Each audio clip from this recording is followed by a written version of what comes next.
সেই উপলক্ষে আমাদের মাঝে উপস্থিত আছেন সেক্রেটারি আরডি ডিপার্টমেন্টের শ্রী অভিষেক সিং মহোদয়, যিনি একটু আগে ওনার বক্তব্য আমাদের সামনে রেখেছেন। তাছাড়া ত্রিপুরা সরকারের ফিনান্স সেক্রেটারি শ্রী অপূর্ব রায় উপস্থিত আছেন, উনিও ওনার বক্তব্য এখানে রেখেছেন। নাবার্ডের জিএম শ্রী অনিল এস কোটমায়ার আমাদের মাঝে উপস্থিত আছেন এবং chairman Tripura state cooperative bank লিমিটেডের শ্রী নাগাদিরাজ দত্ত। তাছাড়া এখানে সিও যিনি স্বাগত ভাষণ আমাদের সামনে রেখেছেন টিআরএলএম-এর শ্রী তরিৎকান্তি চাকমা মহোদয় এবং এসএলবিসি যিনি কনভেনার শ্রী ঋতুরাজ কৃষ্ণাজি উপস্থিত আছেন এবং এখানে ত্রিপুরা সরকারের এবং ব্যাংকের যারা অফিসাররা এখানে উপস্থিত আছেন এবং বিশেষ করে যাদের জন্য আজকের এই অনুষ্ঠান, যারা আমাদের লাখপতি দিদি এবং সমস্ত ডিস্ট্রিক্ট থেকে যারা যারা আমাদের মা ও বোনেরা এসএসজি গ্রুপের সাথে যুক্ত, ক্লাস্টারদের যাতে যুক্ত এবং আমার প্রিয় মিডিয়া বন্ধুরা, সবাইকে আমি হার্দিক অভিনন্দন, আন্তরিকভাবে শুভেচ্ছা জানাচ্ছি। একটু আগে আমার পূর্ববর্তী বক্তারা বিস্তারিত এখানে আলোচনা রেখেছেন। আমরা সবাই জানি যে ভারতবর্ষের পপুলেশনের 50% হচ্ছে মহিলা।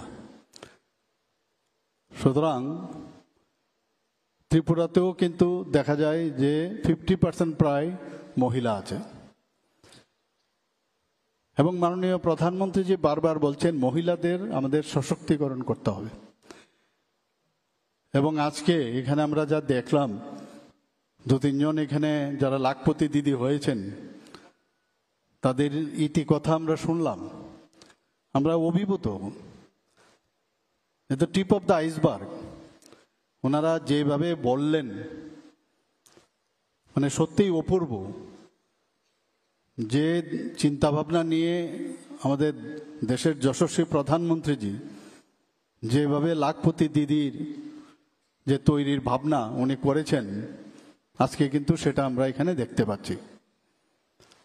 আমাদের দেশের তথা আমাদের রাজ্যের প্রায় 75% গ্রামীণ এলাকা। 70 থেকে 75% যদি গ্রামীণ এলাকা হয়, সেখানে গ্রামীণ এলাকাগুলো যদি তাদের আর্থসামাজিক উন্নয়ন, তাদের কনফিডেন্স মহিলাদের মধ্যে যদি না হয়, তাহলে কোনো অবস্থায় যতই আমরা শহর ভিত্তিক বড় বড় মিটিং করি আর যাই করি, সেখানে কিন্তু যে অন্তিম ব্যক্তি পর্যন্ত পৌঁছানোর যে কথা আমাদের সরকার বলে থাকে কেন্দ্রে এবং এখানে, সেটা কিন্তু সম্ভব হবে না। আপনারা দেখেছেন বারবার আমরা চেষ্টা করছি যে আমাদের যে স্কিমগুলো আছে, বিভিন্ন স্কিম, সেই স্কিমগুলো নিয়ে মানুষের কাছে অন্তিম ব্যক্তি পর্যন্ত যে যাওয়া, সেটা কিন্তু আমরা এই যে প্রতি ঘরে সুশাসন, সেটাও আমরা কাজ করে দেখিয়েছি। 2.0 সেটাও দ্বিতীয়বার যখন শুরু হলো, সেখানেও আমরা যে বিভিন্ন যে সুবিধাগুলো মানুষের ঘরে ঘরে পৌঁছে দেওয়ার বিভিন্ন মেলা ইত্যাদি করে আমরা সেই কাজটা কিন্তু করছি। তো আমরা এখন আমাদের যে আমার পূর্ববর্তী বক্তারা বলেছেন যে আমরা ডেভেলপিং কান্ট্রি এত বছর ধরে আমরা শুনে আসছি, কবে যে ডেভেলপ হবে তার কিন্তু যে টার্গেট কিন্তু ছিল না। কিন্তু প্রধানমন্ত্রীজি বলেছেন যে 2047 100 বছর যখন আমাদের স্বাধীনতা পূর্ণ হবে, তখন আমাদের ডেভেলপড কান্ট্রি হিসাবে ঘোষণা করবেন। সেটা কিন্তু মুখে মুখে বললে তো হবে না, কাজের মাধ্যমে সেটা করতে হবে। তো সেটা করতে গেলে এই যে সার্বিক উন্নয়ন, আজকের বিশেষ করে মহিলাদের উন্নয়ন যদি না হয়, একটা 50% জনসংখ্যা, তাদের কথা এতদিন কেউ চিন্তা ভাবনা করেনি। আর 50% পুরুষদের, তাদের যদি উন্নয়ন হয়, তো 50% যদি না হয় তাহলে কি করে হবে? এই যে টার্গেট উনি বেঁধে দিয়েছেন, যেখানে 11তম স্থান আমাদের যে ভারতবর্ষের অর্থনৈতিক দিক দিয়ে 11তম স্থান ছিল, সেখান থেকে আজকে 5th পজিশনে চলে আসছে, এখন 5th থেকে 4th-এ চলে আসছে। এবং আর বেশি দিন নেই যেখানে 3rd পজিশনে চলে আসবে। 2047-এ উনি কি বলছেন যে আমাদের 30+ ট্রিলিয়ন মার্কিন ডলার আমাদের পৌঁছতে হবে, এবং আমি নিশ্চিত যে আগামী 2030-এর মধ্যেই সেই আমরা পৌঁছে যাব, এবং 2050-এর মধ্যে সারা পৃথিবীর মধ্যে অর্থনৈতিক দিক দিয়ে আমরা ভারতবর্ষ কিন্তু শ্রেষ্ঠ আসন, সেটা আমরা অবশ্যই আমরা নেব। কারণ এই যে প্ল্যানিং করে করে কাজ হচ্ছে, লাখপতি দিদি এখন হচ্ছে, এবং সেটা কিন্তু এখন সাকসেস হয়েছে। যে টার্গেট উনি দিয়েছেন মাননীয় প্রধানমন্ত্রী, সেই টার্গেটের প্রায় 2/3 কমপ্লিট হয়ে গেছে। আমাদেরও যে টার্গেট এখানে রাখা হয়েছে, প্রায় আমাদের টার্গেট ছিল 1,18,00,000, সেই জায়গায় এখন 1,08,000 হয়ে গেছে। তো এই যে আমাদের কাজ প্যারালাল, একটা রাজ্য যদি সেইভাবে যে টার্গেট আমাদের কেন্দ্রের থেকে দিচ্ছে সেটা যদি প্রতিটা রাজ্য না করে, তাহলে কোনোদিন সেটা সম্ভব হবে না। বিকশিত ভারত প্রধানমন্ত্রীজি সেটা যে টার্গেট দিয়েছে, আমরাও বিকশিত ত্রিপুরা 2047, সেটাও কিন্তু আমরা তার ঘোষণা আমরা করেছি, ক্যাবিনেটও আমরা পাশ করেছি, এবং আমরা কিন্তু সারা ভারতবর্ষের যত মেইন ল্যান্ডের যে রাজ্যগুলো আছে তাদের তুলনায় আমরা 5th পজিশনে কিন্তু আমরা সাবমিট করেছি, সেটা চলে এসে। আরো আগে তৈরি ছিল, হয়তো আমরা আরো পজিশনটা আরো সামনের দিকে আনতে পারতাম, কিন্তু যেহেতু ক্যাবিনেটে পাশ করতে হবে সেই জন্য একটু দেরি হয়েছে। তো আমাদের এই যে অনেক সময় আমরা যারা সাধারণ জনসাধারণ অনেক সময় আমরা বুঝতে পারি না যে কি হচ্ছে। তো যেভাবে এখানে আমাদের মেয়েরা দিদিরা এখানে আজকে লাখপতি দিদিরা যেভাবে এখানে বললেন যে ওরা কিভাবে এখন নিজেরা গাড়ি চালাচ্ছে, 5,000 থেকে শুরু করেছে, লাখ লাখ টাকা, কোটি টাকা এখন ওনারা লোন নিচ্ছেন মানে সে কনফিডেন্স আছে, এবং সেই কনফিডেন্সের জন্য আমাদের সরকার এই যে আমাদের NRLM national rural livelihood mission, এটা একটা ফ্ল্যাগশিপ। এবং অর্থ কি, যে আমাদের যারা গ্রামীণ এলাকায় মহিলারা আছেন, ইভেন শহর এলাকাতেও SHG গ্রুপ তো শহর এলাকাও আছে, সেখানে তাদের যে দারিদ্র বিমোচন করার যে চেষ্টা, সেটা টার্গেট নিয়েছে। তো সেটা করতে গেলে ত্রিপুরা রুরাল লাইভলিহুড মিশন, তারাও কিন্তু এই মিশন আমাদের RD ডিপার্টমেন্ট সেই কাজটা করছে এবং এটাকে বাস্তবায়িত করছে। আমি ওনাদেরকে ধন্যবাদ দেব যে যেভাবে ওনারা কাজটা করছেন, এবং সিরিয়াসনেসের অনেস্টির কিন্তু শেষ নেই। আমি বলবো বারবার এর মধ্যে যেন আমরা আরো বেশি জোর দেই এবং কোথাও যেন কোনো রকম খামতি না থাকে, সেই কাজটা আমরা করব। আমরা এখানে ক্লাস্টার স্তরের ফেডারেশন, প্রডিউসার গ্রুপ, আবার নন ফার্ম কালেকটিভ ইত্যাদি তৈরি করা হয়েছে। গ্রাম স্তরের যারা স্বনির্ভর দল এবং বিভিন্ন যে মহিলাদের নেতৃত্বাধীন সংগঠন, এই কর্মসূচির মধ্যে কিন্তু নেওয়া হয়েছে। এখানে বলা হয়েছে প্রায় 198.63 কোটি টাকা আজকের ব্যাংকের ঋণ এখানে বিতরণ হচ্ছে। এই যে প্রচার অভিযান চলবে, এবং 1 লক্ষ লাখপতি দিদিকে 100 কোটি টাকা কমিউনিটি ইনভেস্টমেন্ট ফান্ড দেবে। এই কমিউনিটি ইনভেস্টমেন্ট ফান্ড আলটিমেটলি যারা যারা SHG গ্রুপ আছে, বিভিন্ন ভিলেজকে নিয়ে এক একটা সে ক্লাস্টার হয়, সেখানে কিন্তু সেই ঋণগুলো দেওয়া হবে। অনেক দিন ধরেই চলছে। বর্তমানে আমাদের এখানে প্রায় 54,170টি স্বনির্ভর দল আছে আমাদের এখানে। গ্রামীণ সংগঠন প্রায় 2,471টা আছে এখানে। ক্লাস্টার স্তরও প্রায় 174টি। ডিফারেন্ট এরিয়াতে ডিফারেন্টভাবে রাখা হয়েছে সেখানে, যাতে করে একজন আরেকজনের সঙ্গে কোঅর্ডিনেশন, এক একজনের এক একটা দায়িত্ব দেওয়া হয়েছে। তো এই যে টোটাল 174টি ক্লাস্টার স্তরের ফেডারেশনের যারা সদস্যরা আছেন, সব মিলিয়ে আমাদের রাজ্যে এখন এই SHG গ্রুপে প্রায় 4,86,000 মহিলা। এটা বিরাট অংশ। আমাদের যে মেইন উদ্দেশ্য যে অর্থনৈতিক স্বাধীনতা, সেটা দেওয়া, মহিলাদের, যেটা একটু আগে আমাদের সেক্রেটারি মহোদয় বলেছেন যে আগে মহিলাদের ভাবা হতো তারা শুধু ঘরের কাজ করবে, যারা অলরেডি ভেরি মাচ এডুকেটেড হয়েও দেখা গেছে খালি ঘরের কাজ করা, আর কোনো কাজ নেই। সেই জায়গায় কিন্তু এখন পাল্লা দিয়ে মহিলারাও পুরুষদের সাথেও কিন্তু পাল্লা দিয়ে তারাও কিন্তু কাজ করছেন। এবং এতে করে শুধু ফ্যামিলির যে আর্থসামাজিক উন্নয়ন সেটা হচ্ছে না, সেখানে তাদের যে একটা কমান্ড, যে সিদ্ধান্ত নেওয়ার যে ক্ষমতা, সেটাও কিন্তু এই যে প্রোগ্রাম, সেই প্রোগ্রামের মাধ্যমে সেটা দেওয়া হচ্ছে। আমাদের TRLM এর মাধ্যমে যে স্বসহায়ক দলগুলো আছে তার মধ্যে মহিলা স্বনির্ভর যে গোষ্ঠীগুলো প্রায় এখন পর্যন্ত যে রিপোর্ট আমার কাছে আছে, প্রায় 1773 কোটি টাকা ব্যাংক ঋণ দেওয়া হয়েছে। আমি ব্যাংকের এখানে যারা অফিসাররা এখানে উপস্থিত আছেন, যারা প্রতিনিধিরা আছেন, তাদেরকে আমি ধন্যবাদ দেব যে প্রথম যখন মাননীয় প্রধানমন্ত্রী জি এর উপর জোর দিলেন, অনেক সময় গতানুগতিক ব্যাংকিং সিস্টেমে এটা কিন্তু ওনারাও মেনে নিতে পারছিলেন না, কি জানি হবে। সেই ব্যাংক ঋণের আমরা একটা অভিজ্ঞতা আছে যে তৎকালীন সময়ে যে কংগ্রেস সরকারের সময়ে ঋণ মেলা, পয়সা এক পয়সাও ফেরত আসেনি। তো সেই জায়গার মধ্যে ওনাদের মধ্যে একটা সংখ্যা ছিল, কিন্তু আস্তে আস্তে করে নাও তারা কিন্তু অ্যাডপ্ট করে নিয়েছে যে না, কারণ দেখা গেছে যে 98% যে টাকা এই SHG গ্রুপকে দেওয়া হচ্ছে, 98% কিন্তু ফিরে আসছে। NPA তো দূরস্থ। সেই জায়গার মধ্যে এটা একটা বোঝা যায় যে আমরা কোন জায়গায় আছি। এটা আমাদের রাজ্যের একটা বেস্ট পারফরমেন্স আমি বলতে পারবো, এবং অল ইন্ডিয়াতে তার কিন্তু মানে সবাই তার প্রশংসাও করছে এখানে। এবং মাননীয় প্রধানমন্ত্রী যে লাখপতি দিদির যে স্বপ্ন যেটা আমাদের দেখিয়েছেন, সেটা কিন্তু আজকে এখানে সম্ভব হচ্ছে। এখন ড্রোন দিদির কথাও মাননীয় প্রধানমন্ত্রীজি বলছেন, বহু জায়গায় কাজ শুরু হয়ে গেছে।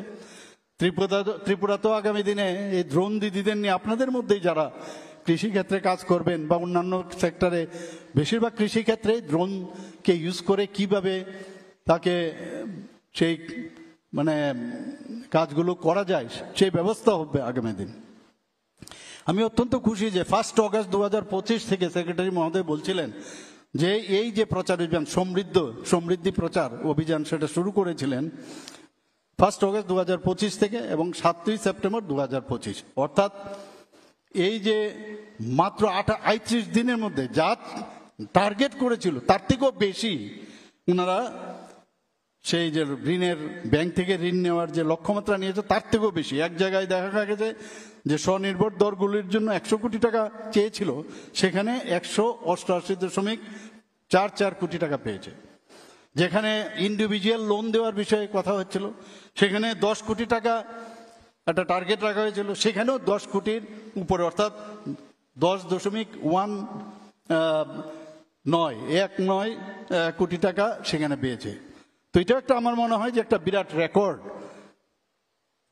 এবং তাতে করে আজকে যে আমরা কথাটা বলছি সব মিলে 198.63 কোটি টাকার ব্যাংক ঋণ অনুমোদিত হয়েছে। আস্তে আস্তে করে সেগুলো চলবে। এবং কমিউনিটি ফান্ড যেটা দেওয়া হচ্ছে লাখপতি দিদি 100 কোটি টাকা। এবং আমরাও ত্রিপুরা সরকার RD ডিপার্টমেন্টের মাধ্যমে আমাদের এটা একটা প্রায়োরিটি সেক্টর, যেভাবে হোক তার মধ্যে যেন সাস্টেন থাকে সেই বিষয়গুলো। এখানে বলা হয়েছে যে আমরা যে এখানে মল তৈরি করছি, যেখানে 1 ডিস্ট্রিক্ট 1 প্রোডাক্ট, সেটাকেও যাতে মানে শুধু এই প্রোডাক্টের অন্যান্য রাজ্যেরও তারা এখানে আসবে, তাদের জন্য আমরা জায়গা রাখবো ইউনিটি মল। সেখানে যাতে অন্যান্য একটা আধুনিক যে মল তৈরি করার, সেটারও কাজ শুরু হয়ে গেছে। সেখানে আমরা ভূমি পূজন করেছি, সেটা আমাদের একটা যে হাপানিয়ার সামনে। তো সেই কাজটাও এখানে হচ্ছে, সেখানে আপনাদেরই প্রোডাক্ট সেখানে বিক্রি হবে। আমাদের যে 100 কোটি কমিউনিটি ফান্ড যেটা CIF প্রদান করা হচ্ছে, সেখানে যারা নিজ নিজ ক্লাস্টার স্তরের যারা মহিলা যে ফেডারেশন আছে, সেখান থেকে 7% সুদের হারে লাখপতি দিদিদের কাছে পৌঁছে যাবে। এবং এখানে যে ক্ষুদ্র যে উদ্যোগ স্থাপন হবে, এতে করে পারিবারিক আয়ও বাড়বে এবং আমাদের যে সমৃদ্ধ যে প্রচার অভিযানের যে অর্থনৈতিক ক্ষমতায়ন এবং স্বনির্ভর হওয়ার যে আমরা বারবার আমরা বলি, আমাদের প্রায়শ আমাদের রাজনৈতিকভাবে আমরা বলি, আমাদের সরকারের তরফ থেকেও বলি, সেটি কিন্তু আগামী দিন অবশ্যই সেটা সম্ভব হবে। রাজ্যে 2792টি প্রডিউসার গ্রুপ আছে, 192টি নন ফার্ম কালেকটিভ তৈরি করা হয়েছে। এখানে যে প্রডিউস, একটা হচ্ছে নিজেরা প্রডিউস করছে, আর একটা হচ্ছে কিছু আছে নন ফার্ম কালেকটিভ, অর্থাৎ অনেকে আছে যে বিভিন্ন সার্ভিস সেক্টরে ওনারা জড়িত আছে, বা মানে যেখানে ফসল ছাড়াও বিভিন্ন যেসব তৈরি করা জিনিস আছে কৃষি ক্ষেত্র ছাড়াও সেখানে তারা ইনভলভ থাকে, যেমন হ্যান্ডিক্রাফটস আছে বা আদার যেসব বিষয়গুলো আছে, সেইগুলোর মধ্যে এই টাকা ওনাদেরকে দেওয়া হয় এবং সেগুলো কাজ করবে। এখানে আমাদের রিভলভিং ফান্ডের যেটা এখানে বলা হয়েছে 792 কোটি টাকা রিভলভিং ফান্ড, সেখানে কিন্তু দেখা গেছে এটা এই রিভলভিং ফান্ড কিন্তু যারা এসএইচজি গ্রুপ আছে তাদেরই থেকে কিন্তু সেই টাকাটা নেওয়া হয়। এবং এই রিভলভিং ফান্ডের যে 792 কোটি টাকা কিন্তু চারটেখানে কথা নয়, এই টাকাটা ঘুরে ঘুরে ঘুরে ঘুরে তার থেকে সুদ হারে সেটাকে অন্যান্যদের দেওয়া হয়। সেটা অত্যন্ত আমি মনে করি এটা অ্যাপ্রিসিয়েবল অ্যাটেম্প। মাইক্রো এন্টারপ্রাইজ আমাদের এখানে বর্তমানে প্রায় ৩৭,৭৭৫টি মাইক্রো এন্টারপ্রাইজ আছেন। অকৃষি, যেটা একটু আগে বললাম, নন ফার্ম ভিত্তিক জীবিকা, যেটা সেখানে যাতে আরও বেশি করা যায় তার জন্য আমাদের আরডি ডিপার্টমেন্ট থেকে এখানে অনেক কাজ করছে। 58 জেন্ডার্স রিসোর্স সেন্টার, যেখানে বৈষম্য থাকবে না, যে মেল না ফিমেল তাদেরকে সমান অধিকারের মাধ্যমে এবং কৃষিভিত্তিক যাতে জীবিকার মান উন্নয়ন হন। একটু আগে আমাদের যিনি এগ্রিকালচার সেক্রেটারি এবং ফিনান্স সেক্রেটারি এই বিষয়ে একটু কথা বলছিলেন, সেখানে আমাদের 66 ইন্টিগ্রেটেড ফার্মিং ক্লাস্টার তৈরি করা হয়েছে। আমাদের যে মাননীয় প্রধানমন্ত্রীজি যে কথাটা বলেছেন যে লাখপতি দিদি আমাদের করতেই হবে, তো এতে করে 1,08,281 জন যে তৈরি হলো, তাতে পার্সেন্টেজকে যদি আমরা দেখি সেখানে প্রায় 95% টার্গেটের আমরা তৈরি করে ফেলেছি। আমি আশা করি আগামী দিনে এটা 100% বা প্লাসও হবে। এবং এটা একটা আন্দোলন। আমি লাখপতি দিদি তৈরি করে একটা মুখের কথা নয়। বিরোধীরা অনেক সময় এটাকে মানে ভ্রুকুটি করে বা একটু অন্যভাবে কথা বলার চেষ্টা করে, লাখপতি দিদি কোথায় কই এসব বলে অনেক সময় অনেক কথাই বলেন। তো ওনাদেরকে আমি বলবো মাঝে মাঝে আমাদের এখানে যে সভাগুলো হয় একটু আসবেন, শুনবেন আমাদের কথাগুলো। যারা মহিলারা আজকে বলছেন তাদের কথাগুলো শুনেন। লাখপতি দিদি কোথায়? আপনাদের সময় তো যত গরিব বানানো যায় সেই কারখানাটা আপনাদের ছিল। আর আমরা আসার পর 2018 থেকে মাননীয় প্রধানমন্ত্রীজি 2014 পর থেকে যে কাজগুলো করছে, কারণ যত বেশি গরিব রাখা যায় ততই, যত অজ্ঞতা থাকবে ততই সুবিধে। তো এই যে রাজনৈতিক এবং সামাজিক অবস্থান, তার থেকে আমরা উঠে আসছি। তো আমার মনে হয় যে আমরা অনেকটা সামনের দিকে এসেছি। এই 95% আমরা পেয়েছি, আরও আমরা আগামী দিন করব। ত্রিপুরাতে আমরা 3rd স্টেট, যেখানে আজকে ত্রিপুরা রাজ্য পূর্ণ সাক্ষরতা রাজ্য হিসাবে আজকে ঘোষণা করা হয়েছে। 3rd state. শুধু তাই নয়, এখানে মেঘালয় এবং গোয়ার পরে আমরা। কিন্তু আমি যদি বলি সেখানে 95 ইউনেস্কোর যে গাইডলাইন 95.6% যদি হয়, তাহলে এই পূর্ণ সাক্ষরতা, আমাদের সময় আমরা জানতাম যে পূর্ণ সাক্ষরতা মানে কেউ যদি একটু সাইন কোনো রকমে করতে পারে তাকেই পূর্ণ সাক্ষরতা হয়। এখন কিন্তু এমনটা না। এখন কিন্তু অনেকগুলো ক্রাইটেরিয়া আছে, যে এই ক্রাইটেরিয়া যদি সেটা পার হয় তবেই সেটা সম্ভব হবে। এবং এই যে দুটো রাজ্য আমি বললাম, গোয়া এবং মিজোরাম, আমাদের লোক সংখ্যার হিসেবে কিন্তু আমাদের অনেক বেশি ত্রিপুরাতে। তো সেই দিক দিয়ে দেখতে গেলে আমাদের এত 95.6% হওয়াটা চারটেখানি কথা নয়।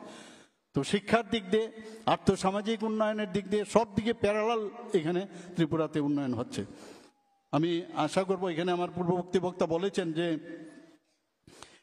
যে কৃষি জীবিকা নির্বাহ, শূকর ছাগল পালন, হাঁস মুরগি, মৎস্য চাষ, ক্ষুদ্র উদ্যোগ, দলভিত্তিক উদ্যোগ, ক্যান্টিন এবং ক্যাটারিং পরিষেবা, কৃষি বহির্ভূত জীবিকা কার্যক্রম, ধূপকাঠি তৈরি, বাঁশের সামগ্রী, এলইডি লাইট তৈরি, কচুরি পোনার তৈরি সামগ্রী, আমাদের এখানে একটু আগে আমরা দেখছিলাম যারা এই টিভির স্ক্রিনে, মোমবাতি তৈরি, কাপড় তৈরি, বিভিন্ন কাজে যে এটাও যে সম্ভব, যে এটাও যে করে আমাদের আজকে যে ত্রিপুরার জিএসডিপি এমনিতেই কিন্তু বাড়েনি। আজকে নর্থ ইস্টার্ন জোনের মধ্যে আমরা সেকেন্ড হাইয়েস্ট আজকে জিএসডিপিতে।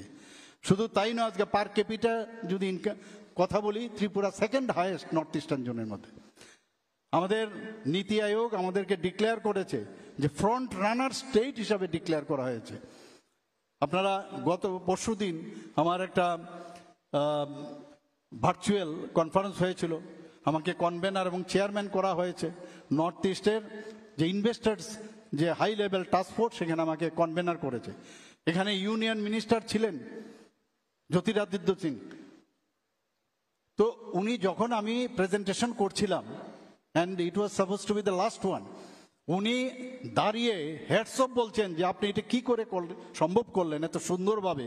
সমস্ত যে 8টা আমাদের অষ্টলক্ষ্মী আছে সব যেভাবে কালেক্ট করেছেন এবং যেভাবে প্রেজেন্টেশন করেছেন, এবং আমি এমন এক জায়গায়, আমি মানে বিভিন্ন জায়গায় আমি ছিলাম, আমার লাইফে আমি এরকম শুনিনি। এবং আপনি এই টেমপ্লেট বানিয়ে আমাদের কাছে পাঠাবেন, আমরা অন্যান্য রাজ্যেতে আমরা পাঠাবো। So the credit goes to our officer, credit goes to our পিপুল। তারা এত কাজ করছে, আমাদের মহিলার থেকে আরম্ভ করে যারা সবাই যেভাবে কাজ করছে ত্রিপুরাকে, তার জন্যই সেই কনফিডেন্সের উপর ভিত্তি করে আমরা এই রিপোর্টটা তৈরি করেছি। তো এটা আমাদের জন্য একটা অত্যন্ত আনন্দের বিষয়। এবং আমাদের 2018 থেকে এই যে গ্রামীণ জীবিকা মিশনের যে কাজকর্ম চলছে, এতে করে প্রায় 8টার মধ্যে জাতীয় পুরস্কার পেয়েছে। বিভিন্ন ক্ষেত্রে আমরা কিন্তু জাতীয় পুরস্কার, এখানেও আমাদের ডিএম নর্থের উপস্থিত আছে। কিছুদিন আগে আপনারা দেখেছেন বেস্ট মানে অ্যাডমিনিস্ট্রেশনের দিক দিয়ে বেস্ট ডিস্ট্রিক্ট হওয়াতে ওনাকে রাষ্ট্রপতিজি ওনাকে পুরস্কৃত করেছেন। ওনাকে করেননি, আপনাদের করেছেন, আমাদের রাজ্যকে করেছেন। সেটা বিভিন্ন সময় এখানে আমাদের ডিএমও আছেন যারা আপনার ধলাই ডিস্ট্রিক্ট, সেখানেও কিন্তু গোমতী ডিস্ট্রিক্ট উনিও ছিলেন, সেখানে গোমতী ছিলেন, এখন TRLM এর সিইও। তো উনার সময়ও দেখা গেছে যে আমাদের যেভাবে কাজকর্ম যেভাবে করছে এখানে, তো সেইভাবে আমরা জাতীয় স্তরে আমাদের একটা ছোট্ট রাজ্য সারা ভারতবর্ষের মধ্যে এটা মানে এটা মানে থার্ড টু ফোর্থ আমাদের একটা মানে ছোট রাজ্য, সেই জায়গার মধ্যে আমরা এইরকম ভালো ভালো কাজ করছি। এবং আমাদের রাজ্য স্তরেও TRLM 2টো রাজ্য পুরস্কার পেয়েছে। আমি এই ধরনের যে অনুষ্ঠান করাতে আগামী দিনের যে সমৃদ্ধির যে কর্মসূচি, সত্যি সত্যি মানুষের আগামী দিনে সমৃদ্ধি হোক, বিশেষ করে আমাদের নারী সমাজের উন্নয়ন হোক, সেটা আমি চাই। আপনারা জানেন যে আমাদের ত্রিপুরা সরকার বিভিন্নভাবে আমাদের যাতে করে কিছুদিন আগে 8ই মার্চ 2025 আমাদের কেন্দ্রীয় স্বাস্থ্যমন্ত্রী শ্রী JP নাড্ডাজি যারা নবজাতক শিশু এবং ছাত্রীদের জন্য 2টি গুরুত্বপূর্ণ যে প্রকল্পের ঘোষণা আপনারা করেছেন। আমরা এবারে বাজেটের মধ্যে আমরা ঘোষণা করেছিলাম মুখ্যমন্ত্রী বালিকা সমৃদ্ধি যোজনা। সেখানে আমরা সবাই জানেন যে যখন নবজাতক কন্যা যদি যেখানে জন্ম হয় BPL পরিবার, অন্তর্জয়ের পরিবারের মধ্যে, সেখানে 50,000 টাকা করে তাদেরকে বন্ড রাখা হবে। যখন 18 বছর হবে তখন তার যে টাকা সেটা ইন্টারেস্ট শুদ্ধ তাকে দেওয়া হবে। আমাদের মুখ্যমন্ত্রী কন্যা আত্মনির্ভর যোজনা আমরা একটা করেছি। সেখানে ত্রিপুরা বোর্ড থেকে যারা 12th ক্লাস পাস করেছে CBSE এবং ভালো রেজাল্ট করেছেন তাদের আমাদের 140 জনের মতো তাদেরকে আমরা বিনা পয়সায় স্কুটি আমরা দিয়েছি। আমাদের যে পরিবহন দপ্তরের সহায়তায় 45 জন মহিলাকে ড্রাইভিং লাইসেন্স দেওয়া হয়েছে তাদের প্রশিক্ষণের পরে। আমরা বিভিন্নভাবে, আপনারা সবাই জানেন যে যদি গভর্নমেন্টের তরফ থেকে কোনো স্টল তৈরি হয় 50% স্টল মহিলাদের জন্য আমরা রেখেছি। আমাদের যাতে যে কোনো সমস্যা, মহিলাদের যদি সমস্যা হয় 181-এ যদি টোল ফ্রি নাম্বার, সেখানে যদি ফোন করে সাথে সাথে সেই টোল ফ্রি 24/7 সেখানে 24 আওয়ার সেটা চালু থাকে, তৎক্ষণাৎ তাকে হেল্প করার সেই ব্যবস্থা আছে। এখন পর্যন্ত 14,501টি কল এর মধ্যে আমরা পেয়েছি, তাতে করে 121 জন মহিলা সেই কল থেকে সহায়তা ওনারা পেয়েছেন। আমাদের ওয়ান স্টপ সেন্টার বা সখী সদন যেটা বলা হয়েছে বিভিন্ন 8টি জেলার মধ্যে, যে একই ছাদের তলায়, কারণ এক এক সময় মহিলাদের যদি কোনো সমস্যা হয় বলে এখানে হবে না, আপনার ওইখানে যান, ওইখান থেকে ওইখানে যান, একটা জায়গার মধ্যেই যেন তার যে সমস্যা আছে সে সমাধান হয়, সেই জায়গার মধ্যে আমরা এই সুযোগ আমরা করেছি। আইনি সহায়তায় হোক, চিকিৎসায় হোক বা পুলিশি সহায়তা, একই ওয়ান স্টপ সেন্টার, সেখানে আমরা সুবিধা করছি। ওয়ার্কিং উমেন হোস্টেল 50 আসনের, সেটাও আমরা এখানে অলরেডি আপনারা জানেন যে কর্মজীবী মহিলা আবাস চালু রয়েছে। রাজ্যের বিভিন্ন জেলায় আরো 10টি ওয়ার্কিং উমেন হোস্টেল আমরা নির্মাণ করব। সরকারের পক্ষ থেকে এখন পর্যন্ত 114 কোটি টাকার প্রস্তাব আমরা কেন্দ্রীয় সরকারকে আমরা দিয়েছি। 10টি ওয়ার্কিং উমেন হোস্টেলের কাজ অলরেডি শুরু হয়েছে। মহিলাদের নিরাপত্তার জন্য আমাদের 8টি জেলা, সেখানে 8টি জেলার মধ্যে 9টি জেলাতে, পশ্চিম জেলাতে 2টো, সেই 9টা আমাদের মহিলা থানা মহিলা পুলিশ দ্বারা পরিচালিত, সেগুলো আমরা চালু করেছি। সেক্সুয়াল হ্যারাসমেন্ট যাতে না হয়, বিভিন্ন সরকারি হোক বেসরকারি সব জায়গার মধ্যে আমরা সেই ইন্টারনাল কমপ্লেন কমিটি সেখানে গঠন করেছি। আপনারা সবাই জানেন যে আমাদের রাজ্যের প্রধান হাসপাতাল তথা জিবি হাসপাতালে, যেটা ডোনার মিনিস্ট্রি থেকে শুধুমাত্র মা এবং শিশুদের জন্য একটা 100 শয্যা বিশিষ্ট হসপিটাল সেখানে তৈরি হচ্ছে, অলরেডি কাজ শুরু হয়ে গেছে।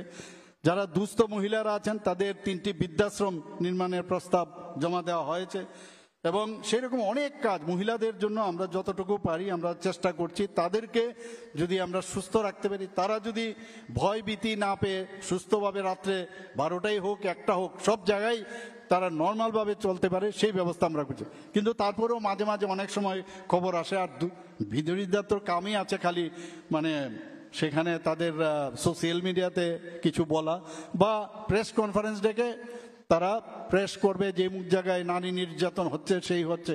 কিন্তু আপনারা যদি আগের ঘটনা দেখেন, পূর্বের ঘটনা 35 বছর বা 5 বছর বা তারও আগে, তখন যে অবস্থা ছিল, এখন কিন্তু একটা পরিবেশ, একটা মহল তৈরি হয়েছে ত্রিপুরাতে। আপনারা এর মধ্যে মুখ্যমন্ত্রীর মাতৃপুষ্টি উপহার নিশ্চয়ই আপনারা জানেন। যারা রাজ্যের অঙ্গনওয়াড়ি কর্মী আছেন তাদের মাসিক যে সাম্মানিক ভাতা এবং সহায়িকা যারা আছেন অ্যাসিস্ট্যান্ট, তাদেরকে মানে যথাক্রমে 8,000 টাকা এবং 5,000 টাকা করা হয়েছে। এইভাবে আমরা বিভিন্ন সামাজিক সুরক্ষা ভাতা আমরা প্রদান করছি। আমাদের বিভিন্ন যে লাইন ডিপার্টমেন্ট আছে, আমরা আশা করি যে আমাদের যে সরকার যেভাবে আমরা কাজ করছি আপনারা নিশ্চয়ই আমাদেরকে সহায়তা করবেন। আপনারা জানেন যে মাত্র 3% সুদের মাধ্যমে যারা জাতীয় শিক্ষা প্রতিষ্ঠানে উচ্চ শিক্ষা লাভ করে ছাত্রীদের জন্য 3% সুদে তাদেরকে ঋণের ব্যবস্থা করা হয়েছে। পিঙ্ক টয়লেটের কথা বারবার আমরা বলছি, সেটারও আমি মনিটরিং করছি, কোথাও যাতে মায়েরা এবং মেয়েরা বা ছোট ছোট মেয়েরা সেখানে যেতে পারে, শিশুরা, সে পিঙ্ক টয়লেটের কথা বলছি। আমরা মহিলাদের মাননীয় প্রধানমন্ত্রী যে আপনারা সঙ্গে উজ্জ্বলা যোজনায় যে গ্যাসের সংযোগ দেওয়া হয়েছে, PM মুদ্রা যোজনায় মাত্র 69% মহিলাদের ঋণ প্রদান করা হয়েছে। 74.7% প্রধানমন্ত্রী আবাস যোজনায় গ্রামীণ, তারা কিন্তু মহিলারা হচ্ছেন মালিক। আমাদের যে রাজ্য সরকার, আমার মনে আছে ভাইফোঁটার সময় আমাকে অনেকে বলছিলেন যখন আমি প্রথম মুখ্যমন্ত্রী হই, যে মহিলারা তাদের অনেক জায়গায় দেখা যায় তাদের ড্রপ আউট বেশি। তো এইবার আমরা ডিক্লেয়ার করলাম যে যখন আমি মুখ্যমন্ত্রী হই, যে যারা ডিগ্রি কলেজে পড়ে সেখানে কোনো রকম তাদের ভর্তি ফিস থেকে আরম্ভ করে কলেজ উন্নয়ন ফিস এবং পরীক্ষা সংক্রান্ত সব কিছু আমরা মকুব করেছি। এতে করে প্রচুর কিন্তু ড্রপ আউটের সংখ্যা কমে গেছে। মেয়েরা এখন যাচ্ছে, কলেজে যাচ্ছে, পড়াশোনা করছে।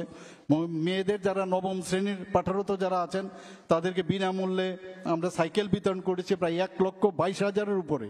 তো সেইভাবে অনেক আমরা কাজ করছি। যারা মহিলাদের যদি নামে যদি কোনো জমি খরিদ হয় তাহলে সেখানে 1% হ্রাস করা হয়েছে।